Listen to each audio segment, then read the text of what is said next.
Hero updates. Developer comments. This balance patch is largely focused on widening the window of time players have during combat between some impactful cooldowns, such as Bastion's reconfigure and Cassidy's grenade, and many of the support utilities. So I guess they're changing the way cooldowns work. We'll have to see within these patch notes. Diva. Developer comments. The added projectile speed to micro missiles helps improve their consistency at medium range, while the decreasing movement speed penalty on fusion cannons enables Diva to stick closer to mobile targets,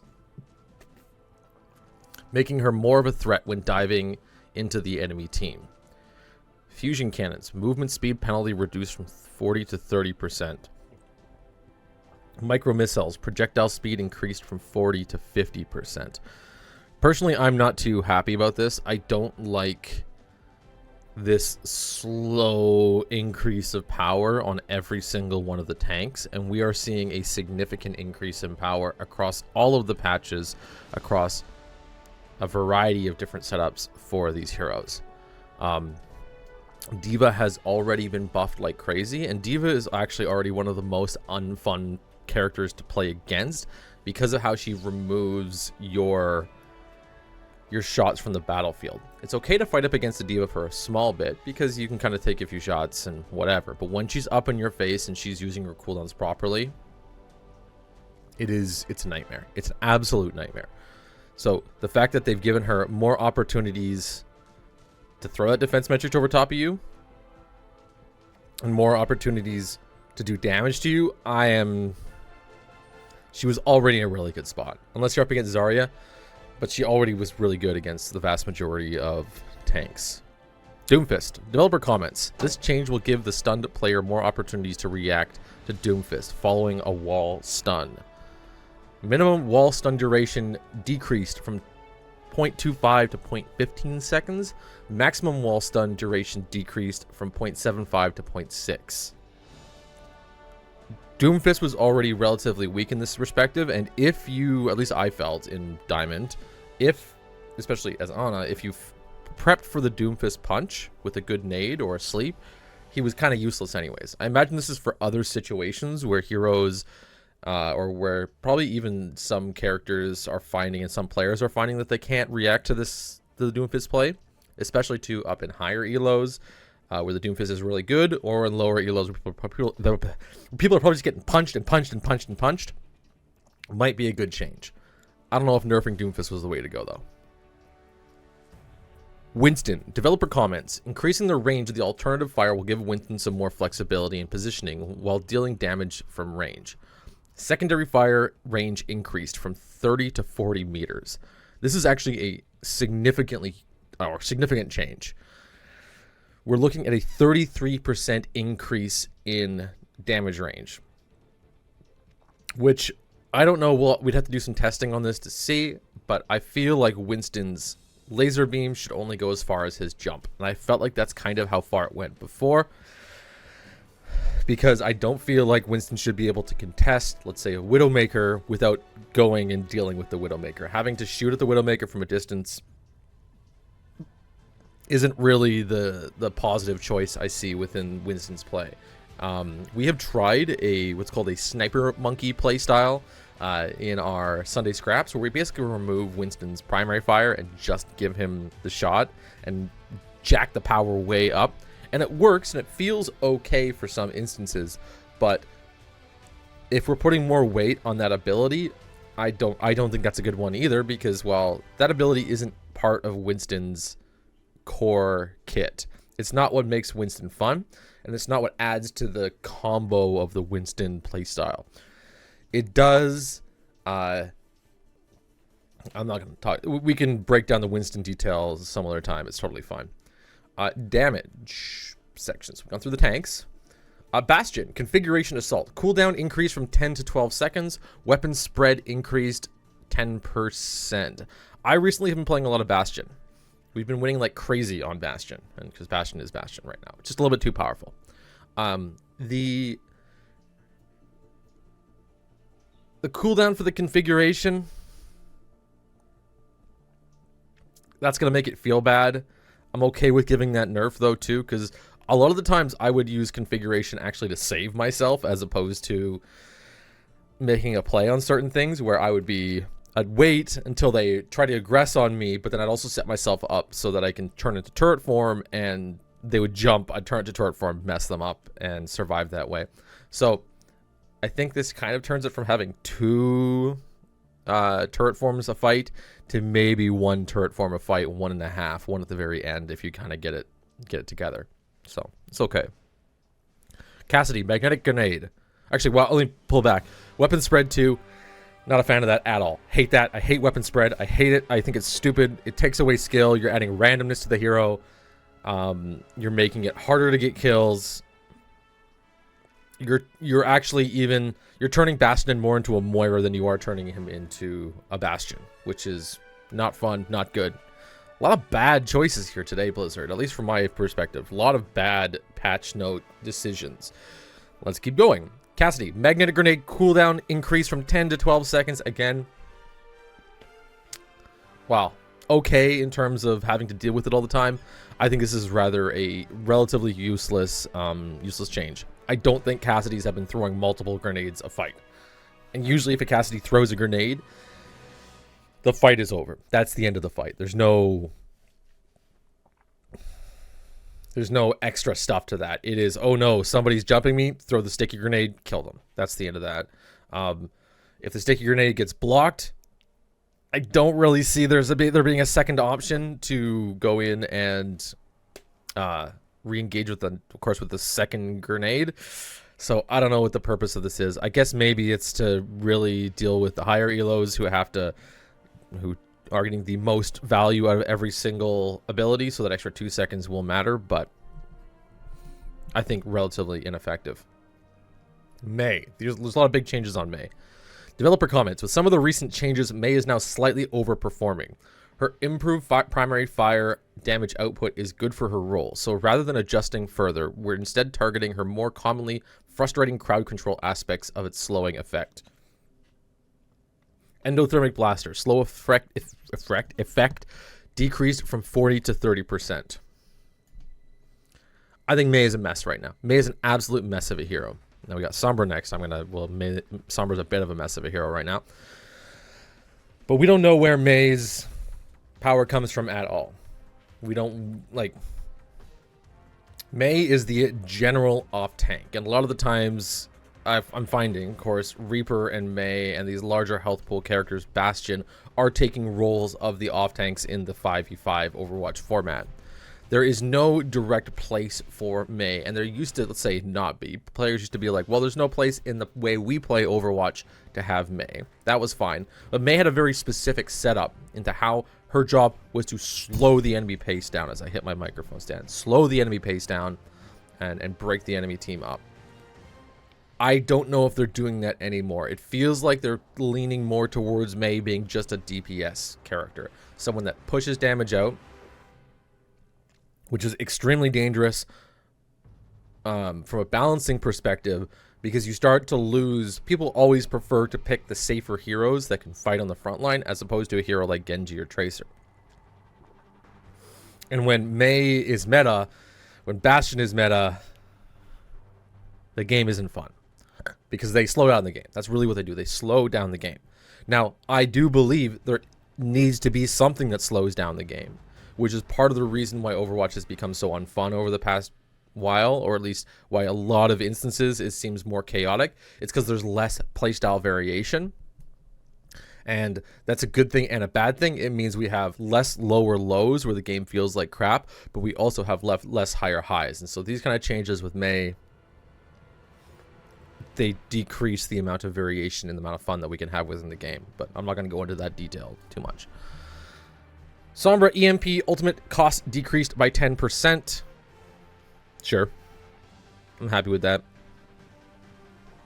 I don't like how Sombra has been basically turned into Soldier 76 in reverse, or like a Sojourn too, which is really frustrating. You shoot and I'm gonna make a video of this too at some point in time. You shoot a projectile and then you shoot the enemy team down. That seems to be the playstyle of Overwatch now. So increasing 10% across the board, just decreasing Sombra's power a bit. especially in an area where I don't feel like this shoe is that powerful. I don't feel like EMP was a problem, but it definitely did feel like EMP came up a lot. So that's, yeah, we'll accept that one. Symmetra. Developer comments, with Symmetra recently gaining more lethality in her long-range secondary fire, she's no longer as reliant on playing close range, so reverting her total health back to 200. This is not it, man. This is not the patch. Every hero is becoming the same hero. Every hero is becoming the same hero. Let's just take away Symmetra's very specific playstyle and make her a regular 200 health character and just make her fire down range like every other freaking hero out there. Sure. Symmetra's another one of those characters that there is not just no place in Overwatch right now for her, but there's no identity. And in the old Overwatch, there was no place. Well, excuse me, there was a place. There was a very good place for Symmetra. A very niche place for Symmetra in the old Overwatch. But she had an identity back then. And now there's no identity. It is... This is what Overwatch has become. Let's see if I can get my mouse. Overwatch, this is what happens when you engage somebody. Right click, left click. Right click, left click. And that's really all Overwatch is nowadays. That's all Symmetra is. Right click, left click. Right click, left click. Symmetra in the olden days, now of course you would just hold left click and you laser them down back when her primary fire locked onto people. And there's been a lot of changes since then. But she was always very like, if you come within my range, you are dead. If you're outside the range, I'm dead and I have to get to you. But with Symmetra now, she's just a ranged main DPS. It doesn't really make any, I don't know. I'm not liking it. Let's take a look. Developer comments for Widowmaker. Developer comments: Recon Visor is taking a long time to charge on average relative to other ultimate abilities, so we're reducing the cost. Widowmaker is also at a more severe disadvantage against Sombra with the recent reworks, and these changes will add more counterplay. Unscoped shots to reach a maximum of spread increased from 3 to 7.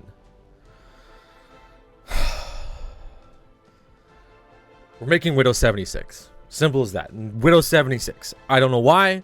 Every single hero is being compressed right now into the same damn hero. We are going to be playing at the exact same range with every single DPS, firing at the front line. I don't know, like, I don't know what the purpose of this is. Not happy. Ana. Biotic Grenade cooldown increase from 10 to 12 seconds. Ana is already very, very powerful, but I don't know if Biotic Grenade was the problem. Again, we're doing some weird cooldown changes. We're extending the length of the fight. We're doing it across all the different heroes. We're slowing down Overwatch a little bit. It looks like they are trying to slow down Overwatch a little bit.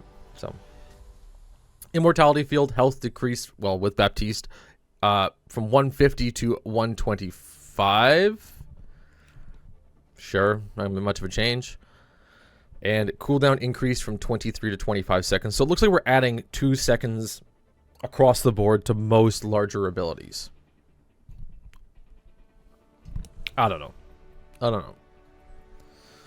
Illari. Developer comments. Illari's overall damage output throughout the match is too high, so we're reducing how consistent her solar rifle damage is to apply. Her weapon has some other disadvantages, such as needing to charge up and reduce critical damage multiplier, but we'll still be evaluating on how much of an effect this change has in combination with the reduced healing pylon uptime. So solar rifle, primary fire projectile size reduced from 0.1 to 0.5.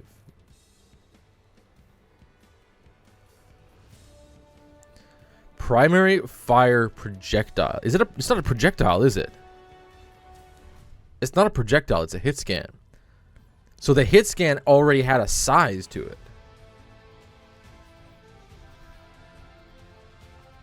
Interesting. Maybe it was more of like a laser, I guess? I don't know. Healing pylon base health reduced from 75 to 50, a total 100 HP. Okay. Cooldown when destroyed increased from 12 to 15 seconds. We're adding those extra few seconds to the fight. Sure. Kiriko, Protection Suzu, cooldown increase from 14 to 15. This should be a 20-second cooldown, flat across the board. Bloody hate it. Maybe make it a 30-second cooldown like a Mercy Res. I think that would be excellent. And add some more utility to Kiriko somewhere else. But whatever, we're doing it. Lifeweaver. Lifeweaver's total healing over a match is significantly higher than any other hero, so to help it bring more in line with... to help it bring more in line, we are making some adjustments to his primary Healing Blossom. Healing Blossom, ammo reduced from 20 to 16, and max healing reduced from 75 to 70. I don't know. I don't know if that's... Yeah, that seems good. Pulling Lifeweaver's power back a little bit. He was a little bit powerful in some instances. Developer comments. The goal of these... Oh, for Zenyatta, I gotta do the names first before anything else. Developer comments. The goal of these changes is to add more counterplay against Discord Orb and encouraging Zenyatta players to think more about who to place it on. Now, if the effect ends for any reason, the target is temporarily unavailable to be targeted by Discord Orb. A new soft targeting reticle appears when aiming towards an enemy player that cannot be affected by Discord Orb to display the remaining duration before it can be applied. This is a significant change to both how the ability feels to use and how clear it is to understand. So we'll be keeping a close eye on player feedback.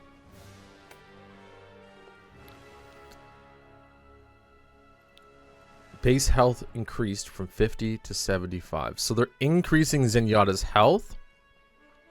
I don't like this change either. I don't like any of these changes. So far, this has been a terrible patch. Like it, we'll have to see how it feels. This is the hard thing because it might feel better overall, but it feels like they're just taking. They've just taken away so much from us. They've taken away so much from us. So much in terms of playstyle, and they've just like compressed the different playstyles in Overwatch down to. I know I was like left click, right click, left click, right click, but Zenyatta, it's like I don't know. I'm not gonna comment too much on this one either. I'm not a fan of it. Orb of Discord can no longer be reapplied to the same target. Range increase. So they pulled it back. The range is now the regular range that it was, but it's in this really nerfed state. Not a fan of it. Not a fan. There's probably more creative ways that felt better for Zenyatta that they can put in. But I will have to play with this and see how I feel. But I don't like it. It's the same thing as I don't like the sleep dart change for Ana with doing different sleep times for tanks or regular players. We're getting too complicated. We're getting too many rules, and I feel like eventually we're going to start having like random rules that are like, if this player is in the air and not in combat and not being aimed at by somebody and hasn't taken damage in the past 30 seconds, and it's like that's not, I don't know, it doesn't feel good. Hero custom control updates. In addition to hero balance adjustments this update, we are implementing additional quality of life settings and additional input options for several hero abilities to give you the ability to custom tailor your experience of playing your favorite heroes. Sorted many hero specific options into advanced hero options category. So we're basically moving all the regular specific hero options into the hero options category. Doomfist, relative aim sensitivity during power block. Actually, that's pretty interesting. Relative gyro aim sensitivity during power block for the Nintendo Switches. Sigma, rise during graphitic flux with ability 3 off by default. Rise during a... Does that mean you can fly? Rise? Go up with ability 3? Maybe? Echo, crouch activates glide off by default. Rise during flight with ability 1. Flight cancel input. Okay. Automatically toggle glide after flight. I don't play enough Echo to know what any of these mean, so I'm gonna have to jump by this one. Torbjorn, Added the hero-specific option, interact, cancels, deploy turret. On by default. Oh. Just another way to cancel your turret, I guess. Ilaria, rise during captive sun. Of course, this is, I guess, motion. They're adding specific abilities for motion. Automatic wall ride off by default. Turn that on. Wall ride cares about movement. Off by default. I wonder what that one is. There's no mention there. Mercy, crouch activates glide off by default. Automatically toggle angelic descent after guardian angel. Rise during Valkyrie with ability 3. So it seems like they've added some kind of function for ability 3 to make you go up. Simple as that. Rumble updates. We've gone through and adjusted the rumble and trigger feedback on several abilities for controllers. We look to make the rumble more dynamic and responsive while also highlighting the unique feel of many abilities. Okay, so they've added custom rumbles, I guess, to those who are on the controller. So that's really interesting. I like rumble. I don't use it much because, of course, mouse and keyboard. But I think it's a fun interactive experience for people who play on playing consoles. Bug fixes, audio. We'll just rip through this really quickly. Training ground, bot shield, impact effect. Adjusted areas in the training ground, which the default training bot weapon fire can be heard just in sound. Hero mastery, bugs with black screens, HUDs, other fixes. The disband group one, we've had this a few times where if you leave as group in a competitive match, it won't take you out as a group. It'll just take you out individually. We've had that where I literally pulled out, started a new game, pressed ready, thought everybody readied up, and I was in a game and my group was like, Sulak, where are you? I'm like, well, that's the reason why. Hero gallery UI, achievement, fixing it, team roles, player icons, random from favorites, AI stuff, maps. Arctic Peninsula fixed some areas of the map that could get players stuck. I think we had a Doomfist the other day that had that issue. He was stuck on one of the maps. New Junk City moved some environment assets from floating in one of the spawn rooms. Don't know what they're talking about there. Route 66 fixed an area of the map that allowed players to stand outside the intended playable space. And Samoa, gaps for sightlines, unintended locations, turret spots, areas that you get stuck, and lighting. I know there were, in Samoa, there was a few lighting issues in some corners and places of the map that were not, didn't seem correct. Life Weaver fixed a bug that prevented pedal platform from falling when hacked. I thought it was, I don't guess it falls when it hacked. That's new. I didn't know that. Lucio fixed a bug with the Hermes skin that caused sounds play during wall ride to be louder than intended. Mercy fixed an interaction with Sombra that prevented Mercy's beam not properly fading out. Moira fixed a bug with the Be Beautiful highlight. Sombra fixed a previous update. And Zenyatta fixed an issue where sometimes Discord orb, the orbs of Discord and Harmony would not stay attached to the target. I think I've had that before. So, interesting update. We are going to have to see how the game plays at the end of this. I'm not happy with what feels like the compression of skill in Overwatch and compression of playstyle, where they had a hard time balancing for interesting heroes, and now they're taking all of the heroes and they're making them the exact damn same. All you do now with the heroes is you stand on the front line and you shoot the enemy team down, which in the past was reserved for Bastion, but it now seems to be the vast majority of the roster. So thanks you guys for watching. Of course, as usual, if you liked the video and you like the patch notes, give me a like, give me a subscribe, do that kind of stuff. We're doing a little bit more of these Overwatch analysis recently. I think they're a lot of fun. I think they're a good breakdown too within the game. Get my thoughts out and ideas. So of course, like, subscribe. I will see you guys later. Give me your comments below if you have any thoughts about these patch notes. Have a great one, everybody.